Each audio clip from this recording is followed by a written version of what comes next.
வவுனியாவில் பிறந்தவள் இவள். புலம்பெயர் தேசத்தில் வசிப்பவள் இவள்.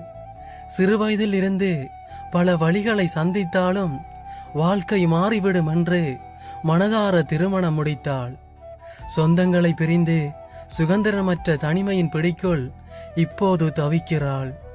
திறமை இருந்தும் அழகு இருந்தும் அரவணைக்கும் அழகான அன்பு இருந்தும் எதுவுமே மதிக்கப்படாமல் தடுக்கப்பட்ட பொருளாக வாழ்கிறாள். இவள் காதலித்து திருமணம் முடிக்கவில்லை. உறவுகள் போட்ட முடிச்சிக்கு உள்ளத்தால் சம்மதம் கொடுத்தவள். நடந்த கதை கேட்கவும் நடக்கும் கதை கேட்கவும் கணவனுக்கு நேரம் இல்லையாம். சொந்த கதை கேட்கவும் இவளின் சோக கதை கேட்கவும் துணைவனுக்கு விருப்பம் இல்லையாம்.